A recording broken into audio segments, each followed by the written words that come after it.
जय हिंद इंडिया। आज हम जानेंगे एफएटीएफ के बारे में और एफएटीएफ की ग्रे लिस्ट और ब्लैक लिस्ट के बारे में। बेसिकली ये न्यूज़ में है, न्यूज़ में क्यों है वो भी मैं आपको बताऊंगा और ग्रे लिस्ट और ब्लैक लिस्ट के बारे में ब्रीफ में डिस्कशन करेंगे। एफएटीएफ क्या है, कब से पिक्चर में आया, ये सब चीज़ें हम ब्रीफ में डिस्कस करेंगे। तो वीडियो बहुत ही इन्फॉर्मेटिव रहने वाला है, वीडियो में अंतिम तक बने रहिएगा। चलिए शुरू करते हैं। आप देख रहे होंगे स्क्रीन पर लिखा हुआ है breaking news. Breaking news related what, related कि इसमें जॉर्डन, माली और टर्की को दोबारा से बेसिकली इनको ऐड किया गया है। दोबारा से पाकिस्तान को ऐड किया गया। पाकिस्तान ऑलरेडी ग्रे लिस्ट में था, उसको फिर से ऐड कर दिया गया है, ग्रे लिस्ट से हटाया नहीं गया है। साथ ही साथ जॉर्डन, माली एंड टर्की को भी ऐड कर दिया गया है। टर्की को लेकर के बहुत ज़्यादा न्यूज़ आजकल आ रहा है। क्यों? क्योंकि टर्की और पाकिस्तान एक दूसरे के फ्रेंड थे और टर्की की सबसे इंपॉर्टेंट बात यह है कि ऑलरेडी एफएटीएफ का मेंबर था जिसको ग्रे लिस्ट में ऐड किया गया है, जो कि हमेशा पाकिस्तान को बचाने की कोशिश करता था। अब तो वो खुद ही ग्रे लिस्ट में ऐड हो गया है, तो अब पाकिस्तान को कौन बचाएगा, इसी के बारे में हम डिस्कस करेंगे। बट आगे बढ़ने से पहले मैं आपको एफएटीएफ के बारे में ब्रीफ में बताना चाहता हूं, सो दैट आपको एफएटीएफ एग्जैक्टली है का वो समझ में आ जाए। एफएटीएफ का मतलब होता है फाइनेंशियल एक्शन टास्क फोर्स। ये क्या काम करता है? ये मनी लॉन्ड्रिंग से रिलेटेड। मनी लॉन्ड्रिंग मतलब बेसिकली मनी लॉन्ड्रिंग का मतलब ये होता है कोई भी ब्लैक मनी है उसको व्हाइट मनी में कन्वर्ट करना है। मतलब जो करप्टेड मनी है, जो करप्शन से अर्न की गई है, उसको व्हाइट मनी में कन्वर्ट करने के तरीकों को बेसिकली क्या बोलते हैं? Money laundering. तो जो मनी लॉन्ड्रिंग होता है उसको कंट्रोल करने के लिए एक ऑर्गेनाइजेशन बनाया गया था। ये इंटर गवर्नमेंटल ऑर्गेनाइजेशन है। बेसिकली ये कई कंट्रीज को मिला के बनाया गया था।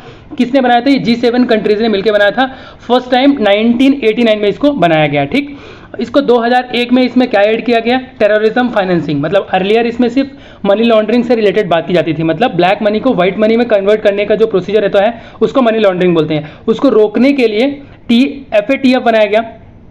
वे जब 2001 में इसमें ऐड कर दिया गया टेररिज्म फाइनेंसिंग। मतलब जो पैसा होता है टेररिस्ट के लिए जो दिया जाता है, टेररिस्ट यूज़ करते हैं, अशांति फैलाने के लिए यूज़ करते हैं, उस चीज़ को भी रोकने के लिए इसमें ऐड कर दिया गया। टेरर फाइनेंसिंग को रोकने के लिए भी एफएटीएफ में ऐड कर दिया गया ना। अब एफएटीएफ का अगर बोला जाए तो दो काम है बेसिकली। कौन कौन सा? Money laundering and terror financing को रोकना। यही दो इंपॉर्टेंट काम है। कब बना था ये? 1989 में बना था।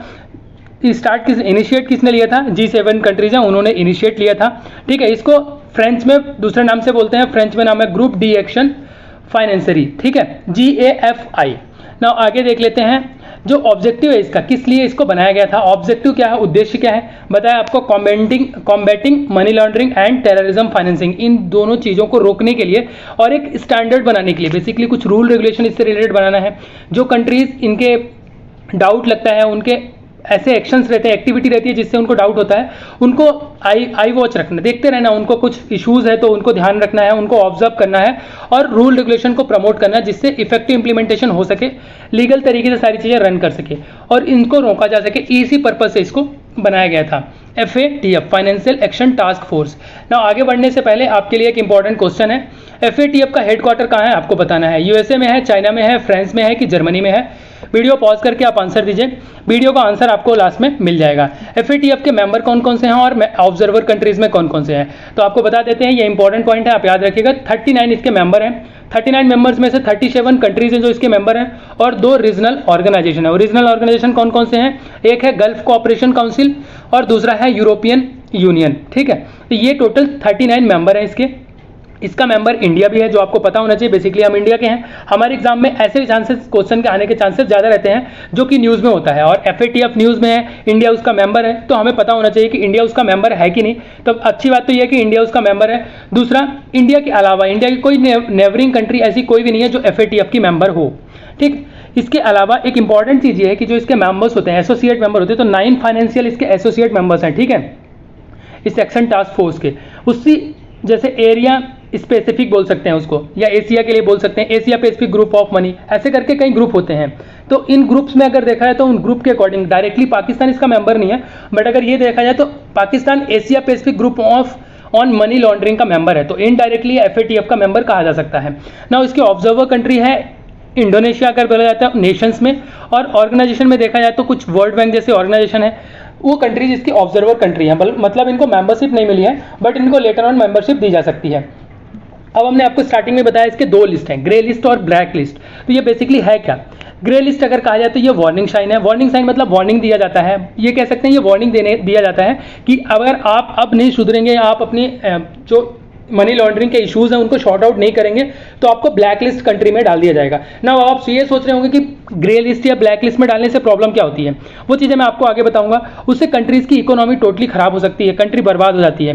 तो जिस कंट्री को ग्रे लिस्ट में डाल दिया जाएगा उसमें FDI वगैरह बंद हो जाएगा, फॉरेन डायरेक्ट इन्वेस्टमेंट बंद हो जाएगा, फॉरेन के ट्रेड बंद हो जाएंगे, तो उससे कंट्री की इकोनॉमी टोटली बंद हो जाएगी। मतलब उस कंट्री का कंडीशन इतना पुअर हो जाएगा कि बहुत ज़्यादा महंगाई हो जाएगी, वहाँ के लोग परेशान हो जाएंगे, पूरी तरह महंगाई के सफ़र करेंगे। इस चीज़ के लिए ग्रे लिस्ट से लोग डरते हैं। नाउ ग्रे लिस्ट का मतलब ये होता है, ग्रे लिस्ट उन कंट्रीज को दिया जाता है जिनमें हायर रिस्क होता है मनी लॉन्ड्रिंग का। उसके बाद उनमें ऑब्जर्वेशन रखा जाता है, उनमें बेसिकली जो एंटी मनी लॉन्ड्रिंग केस होते हैं या फिर ये बोल सकते हैं काउंटर फाइनेंसिंग टेररिज्म होता है, उनमें ध्यान नहीं देती जो कंट्रीज, उनको बेसिकली ग्रे लिस्ट में रखा जाता है। ठीक है, ग्रे लिस्ट में रखे जाने के कारण क्या होता है, इनका जनरली ये हो जाता है, जो कंट्रीज ये एक्सेस होता है directly FATF style regional bodies होती हैं, इनका काम क्या होता है, इनका काम होता है उनमें ऑब्जर्वेशन करना, उनका ऑब्जर्व करना कि कोई एंटी मनी लॉन्ड्रिंग केस या फिर काउंटर फाइनेंसिंग टेररिज्म के ऊपर इनको काम कर रहे हैं कि नहीं कर रहे हैं। इसका हो जाने से प्रॉब्लम क्या होता है, जैसे किसी कंट्री को फॉर एग्जांपल पाकिस्तान को मनी उसमें रखा गया है FATF में, तो FATF में रखा गया, उससे क्या प्रॉब्लम होगी, जो इकोनॉमिक सैंक्शन लगा दिए जाएंगे, किसके थ्रू, IMF, वर्ल्ड बैंक या फिर एशियन डेवलपमेंट बैंक है। ये कंट्री जो ये ऑर्गेनाइजेशन है, इंटरनेशनल मॉनेटरी फंड या वर्ल्ड बैंक हो गया, एशियन डेवलपमेंट बैंक हो गया, ये कोई भी फाइनेंशियली हेल्प नहीं करेंगे उन कंट्रीज़ की, लोन नहीं देंगे इनको, कोई भी कंट्रीज़ इनको लोन नहीं देगी। IMF, वर्ल्ड बैंक या एशियन डेवलपमेंट बैंक या कोई कंट्रीज़ भी है उनको लोन नहीं देगी कोई भी कंट्री। और उसके अलावा इनके इंटरनेशनल ट्रेड बंद हो जाएंगे। जैसे मान लीजिए पाकिस्तान ग्रे लिस्ट में आ गए तो पाकिस्तान इंटरनेशनल ट्रेड नहीं कर पाएगा। नहीं करने का रीज़न ये है कि कोई दूसरी कंट्री उसके साथ ट्रेड करना ही नहीं चाहेगा। करना इसलिए नहीं चाहेगा क्योंकि वहाँ पे मनी लॉन्ड्रिंग के केसेस ज़्यादा हो रहे हैं, मतलब ब्लैक मनी को व्हाइट मनी में कन्वर्ट किया जा रहा है। तो वहाँ पे जो ट्रेड करेगी जो कंट्री, उस कंट्री के भी फंसने के चांसेस रहेंगे। इन सब रीज़न से वो ट्रेड नहीं करेगा उधर। ठीक है ना, यहाँ पे स्क्रीन में आप देख रहे होंगे, लोगो दिख रहा होगा वर्ल्ड बैंक का, IMF का, ADB लिखा हुआ है, एशियन डेवलपमेंट बैंक। अब आपको बता दें ब्लैक लिस्ट क्या होता है। जब कोई भी कंट्री ग्रे लिस्ट में होती है और उसकी हरकतें कह सकते हैं नहीं सुधार रहा है, वो non cooperative countries on terrorism में बेसिकली उन सब टर्म्स एंड कंडीशन जो FATF की टर्म्स एंड कंडीशन है उसको इंप्रूव नहीं कर रही है, उसमें वर्क नहीं कर रही है, तो फिर उसमें क्या होता है, उसको फिर ब्लैक लिस्ट में डाल दिया जाता है। उसको कुछ टाइम दिया जाता है कंट्री को, ग्रे लिस्ट में रहने के बाद उसको इंप्रूव करने के लिए टाइम दिया जाता है कि आप अपने कंडीशंस इंप्रूव करो, मनी लॉन्ड्रिंग बंद कर दो या टेररिज्म फाइनेंसिंग बंद कर दो, उसके अगेंस्ट एक्शन लो। जब वो कंट्रीज ये सब एक्शंस नहीं लेती है तो फिर उनको ब्लैक लिस्ट में डाल दिया जाता है। ब्लैक लिस्ट में डालने से क्या होता है, टोटली उनकी फाइनेंसिंग बंद हो जाती है और कंट्री की कंडीशन बहुत ही पुअर हो जाती है ना। इसमें एक और ऑप्शन होता है, कोई भी कंट्री को अगर एड कर दिया गया है उसको विड्रॉ किया जा सकता है, ग्रे लिस्ट या ब्लैक लिस्ट से बाहर निकाला जा सकता है। उसको निकालने के लिए जो उसके रूल रेगुलेशन होते हैं उनके साथ उनको काम करना होता है, उस स्टैंडर्ड के अकॉर्डिंग उनको काम करना होता है। ये जो ब्लैक लिस्ट बनाया गया 2000 में फर्स्ट टाइम ब्लैक लिस्ट किया गया था 15 कंट्रीज को। ठीक है, तब से अब तक हर बार इनको ब्लैक लिस्ट में डाला जा सकता है। कोई भी कंट्री जिसका ग्रे लिस्ट में है और उसके मनी लॉन्ड्रिंग से रिलेटेड कोई भी केस चल रहा है और वो इंप्रूव नहीं कर रही है, टेररिज्म को सपोर्ट कर रही है, उनको फाइनेंस कर रही है किसी भी तरीके से, तो उनको हटाया जा सकता है और उनको ग्रे लिस्ट से ब्लैक लिस्ट में ऐड किया जा सकता है। या उनकी कंडीशन इंप्रूव हो रही है तो फिर उसको चेंज किया जा सकता है, नॉर्मल लिस्ट में रखा जा सकता है। ठीक है ना, प्रेजेंट कॉन्टेक्स्ट क्या है, बेसिकली हम ये चीज़ें क्यों डिस्कस कर रहे हैं, ये चीज़ें डिस्कस करने के पीछे एक ही रीज़न है, क्योंकि ये अभी रिसेंटली क्या हुआ है, जो मीटिंग हुई है, इसकी मीटिंग कितनी बार होती है, साल में 3 बार होती है FATF की, फरवरी में, जून में और अक्टूबर में। तो जो अभी अक्टूबर की मीट हुई है उस मीट में बताया गया कि पाकिस्तान को अगेन ग्रे लिस्ट में रखा गया है, साथ ही साथ टर्की को रखा गया है, जो कि पाकिस्तान का बोल सकते हैं कि बहुत ही अच्छा फ्रेंड है। हमेशा ग्रे लिस्ट से हटाने के लिए टर्की सपोर्ट करता था, पाकिस्तान को हटा दिया जाए करके ऐसा बोलता था, लेकिन इस बार तो टर्की को ही ग्रे लिस्ट में रख दिया गया है। आप देख रहे होंगे स्क्रीन में लिखा हुआ है ब्रेकिंग न्यूज़। ब्रेकिंग न्यूज़ में क्या लिखा है, Jordan, Mali and Turkey, 3 countries को अलॉन्ग विद द पाकिस्तान, इन सबको ऐड किया गया है किसमें, FATF की ग्रे लिस्ट में। आप मैप दिख रहा होगा स्क्रीन में, अब पाकिस्तान तो इंडिया की नेबरिंग कंट्री आपको पता ही होगा, यहाँ पे दिख रहा होगा आपको टर्की, उसके नीचे आएंगे आपको यहाँ जॉर्डन दिख रहा होगा और इस साइड आप आ जाएंगे सीधा यहाँ पे आपको माली दिख रहा होगा। ये तीनों कंट्रीज को फिर से ऐड किया गया है ग्रे लिस्ट में। ठीक है, इस ग्रे लिस्ट में ऐड करने के प्रॉब्लम क्या हो सकती है, मैंने आपको बताया है।